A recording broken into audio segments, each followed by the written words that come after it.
Hi, this is an instructional video on how to upgrade your standard unit to an elite unit. Now this also applies to standard locking units and also elite locking units. They're virtually the same in terms of the replacement process. Now let's say that a customer has purchased a standard unit and have come to the realization that their sliding door is far too heavy for a standard unit. Now, what they can do now is, in order to solve this situation, is to simply purchase the Elite motors. Now, this is a standard Elite motor, so this is just a regular Elite motor, no locking function. You know if a motor has a locking function if there is a silver addition afterwards. You can tell this is a standard unit because the motor has a silver portion here instead of a black plastic portion over here. So I'm going to show you how to replace the motor, this motor with this Elite motor. Now to do so, what you first need to do is you need to grab a drill or a screwdriver, and you need to flip the unit over onto the side where you can see these screws that are holding the motor to the frame. So you simply just need to unscrew them, so removing that.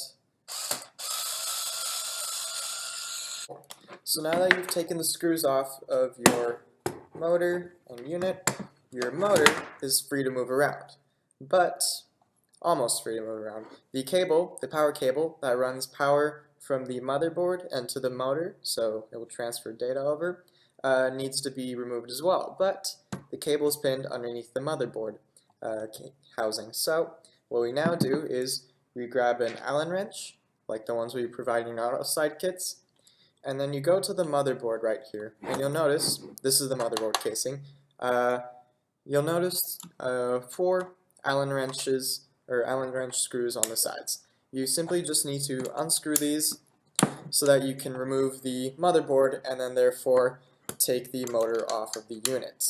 So now what you do is, now with the motherboard removed, you now can have access to the cable that runs to the motor. So just unplug the cable to the motor, put that aside for now, and then you grab your Elite motor and you simply plug in the cord to the Elite motor over onto the motherboard. And now there's a specific way in which you want to put these cables. I'll get to that once I reach that part, but for now we're just going to attach the motor, the new motor, onto the framing of the unit. So grab the screws that you saved from earlier for the motor, put the motor back in, align it,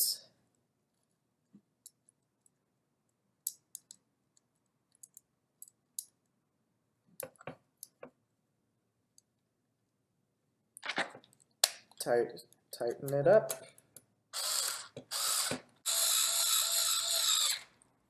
and now with the motor, the new motor attached to the framing of our Autoslide unit, now we just need to arrange the cables, these 2 cables, in the proper order so that we may place them underneath the motherboard. The reason we do this is just to make the unit look cleaner, and also so that the cables won't possibly get caught in anything important, such as the gear or the track for the Autoslide system. You don't want that to happen because then you risk possibly damaging your unit. So now I will place the cables inside of the groove that we provide. The groove will be between these 2 silver movable metal pieces. It's these silver pieces that you are going to screw your motherboard case back onto the unit. That is how the motherboard case stays on the unit. So I will place the cables in the proper order. So put the thicker cable that connects up to the motor down first. Then grab the cable that leads from the power, where you grab power from the unit, fold it in half a little bit, and then you're just going to stick it right next to the cable that leads to the motor. This way you'll be able to get the cable on the correct side of the unit. So I will place this back into place, and then once you have it done in the proper order, you simply just need to put the Allen wrench screws back into place. And I must let you or inform you of this.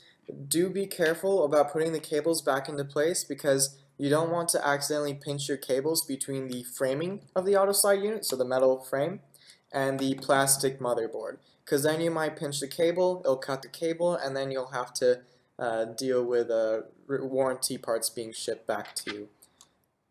So now I am going to screw the motherboard case back onto the unit.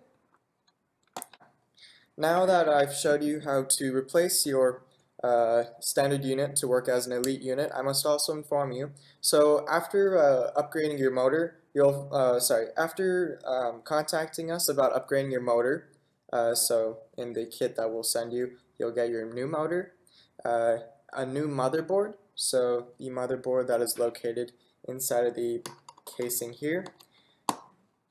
You will get a new motherboard because the programming between the standard units and the elite units is different.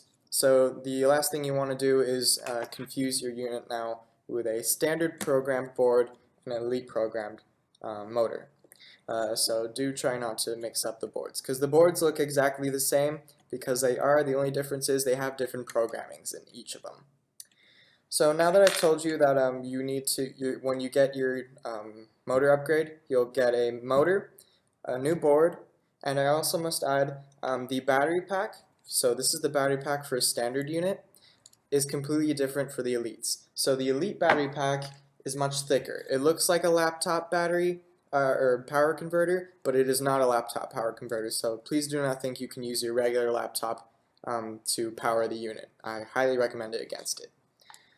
So this will be the battery pack you will be using for your elite unit. If you have a standard unit, your battery pack should be something like this. They come in either white or black. Now that I've shown you how to replace the motor or upgrade your standard unit to an elite unit, I'm also going to inform you of how to reconfigure your unit. So some customers, they have sliding doors that are set up rather different than what the general sliding door is. So let's say when during an install you realize that your door does not reach the motor from this side. So one way of getting around that is actually we can reconfigure the unit, and I'll show you how to do that now.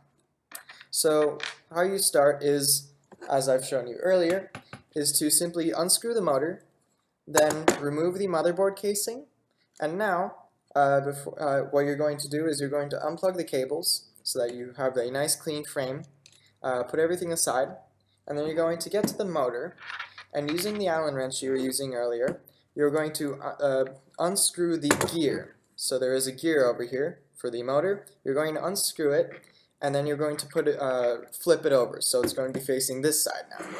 Once you've done that, you're going to place the motor on the other side because we have 4 drilled holes just to attach the motor on the other side. And then you're going to slide over the motherboard case onto the other side. So you've pretty much switched over the positioning of your unit. This way, the gear for the motor will be able to work with a different sized or a different setup sliding door. Now I will show you how to do so. So unscrew the motor.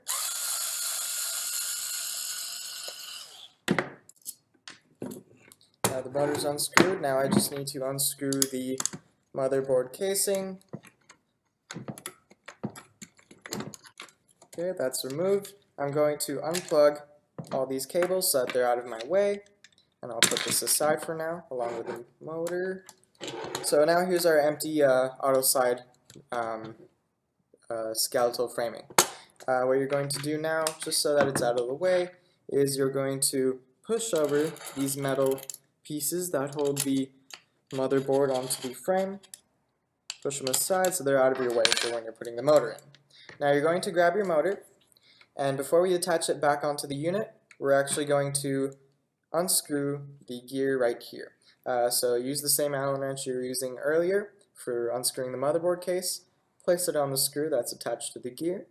You're going to tighten it, and then once you've removed the gear from the motor, what you're then going to do is you're going to flip it. So it was on this side at first. Now you're going to put it on the other side. Stick it back in. Now that it's in, now you grab the screw for the motor to keep it in place. Put it back in. Make it nice and tight so that it won't get loose after multiple uses.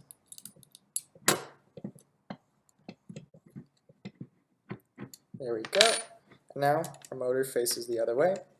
We'll push over this little protective fabric, and then what we're going to do is we are going to grab this cable, and remember how we folded it earlier? We're now going to keep it straight so that it's facing the other way, and this will go underneath the motor. So now we're going to put the cable underneath the motor, align it with the metal channel for the cables that I've told you about earlier. You're going to put the motor on top, and then you're going to attach the motor on the other side now. So I will put the screws back in. So now that we've attached the motor onto the other side, notice the gear is on the left side facing the back. This is the back, this is the front. We now can get to the next portion of the video, which is connecting the cables onto the motherboard casing after putting the motherboard case back on. So now what we're going to do is we are going to place the case back together. So I will place this casing back on for ease. That's clicked back into place. I'm going to then realign the silver metal pieces that I was telling you about earlier. So place them so that they are exactly parallel to each other. That way you can place the screws on properly. So now what you're going to do is you're going to grab the power cord. You're going to thread it into the groove in which you put the cables for. So like so. So you're going to lean it down into the unit. Then you're going to bend it, and then keep that bend inside of the groove as well. And be sure not to allow the motherboard casing, once you put it back on, to pinch the unit.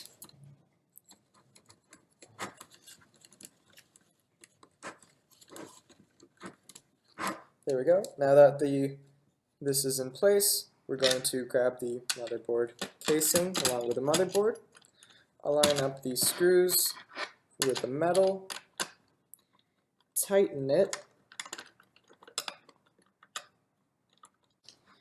Now that I have the motherboard and the motor installed, now I just need to plug the cables back in. So this fat cable with a very large head sticks back into the motor and power labeled functions right here if you see, and then this secondary cable that grabs power from this end of the unit will go right on top of that, or right below that if you are looking at this from a setup on the ceiling aspect.